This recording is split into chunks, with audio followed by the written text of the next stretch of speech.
For our very first chapter Friday, we are going to read the first chapter from a realistic fiction book called Billy Miller Makes a Wish by Kevin Henkes.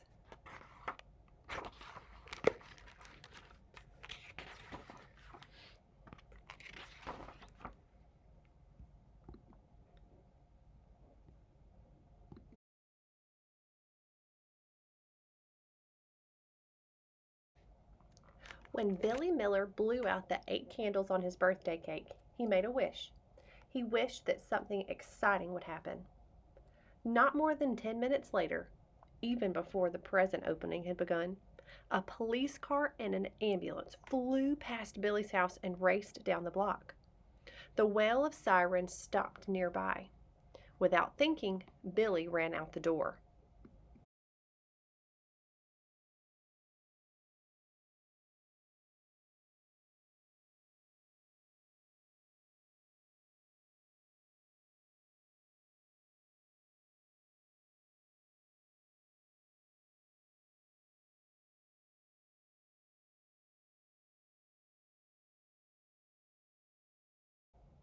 He turned in the direction of the flashing red lights and followed after them.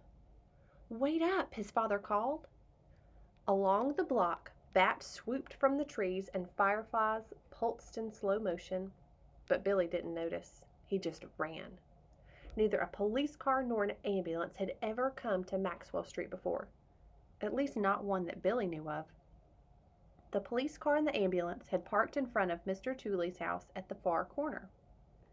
Billy stood, still as glass, at the edge of Mr. Tooley's driveway.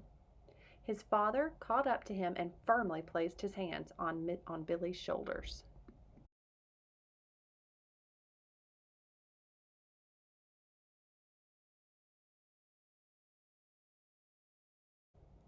"What's happening?" Billy whispered into the green darkness. "I don't know," said Papa. "I don't know." Billy was mesmerized. He watched Mr. Tooley's house intently. It dawned on him that being a paramedic when he grew up might be a good idea. It would be better than being a regular doctor because you'd still get to help people, but you'd also be able to drive fast and use a siren.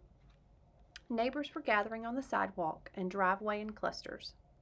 Papa slipped away and talked to a couple people, then came back to Billy.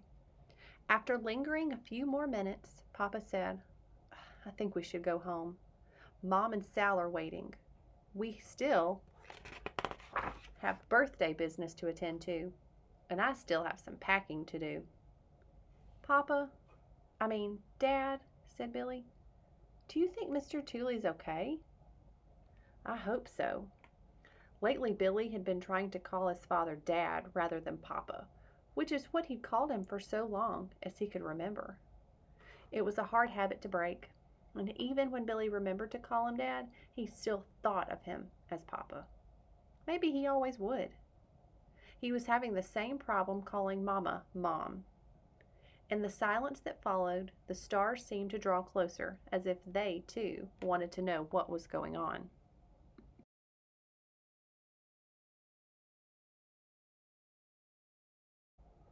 "Let's go," said Papa.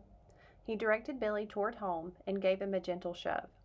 They walked quietly across Mr. Tooley's perfect lawn. It was strange.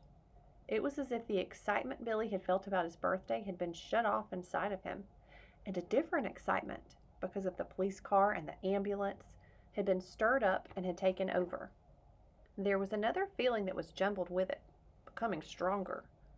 It was a certain uneasiness, because Papa was going on a trip tomorrow. He was going to an art camp for adults. He'd be gone for 4 nights. Billy wished he could go with Papa. Billy turned back for one last look at Mr. Tooley's house. The paramedics were taking a stretcher out the front door. There definitely was someone on the stretcher. "Is this happening because of my wish?" Billy wondered. Papa saw the stretcher too, but he kept guiding Billy forward. "Homeward, buddy," he said in a jolly voice. "I could use another piece of cake." They continued home. Now Billy noticed the fireflies. How could he not? They were flickering like Christmas lights. Blink, blink, blink. blinking as if to say, "Why? Why? Why? Why did I make that wish?" thought Billy.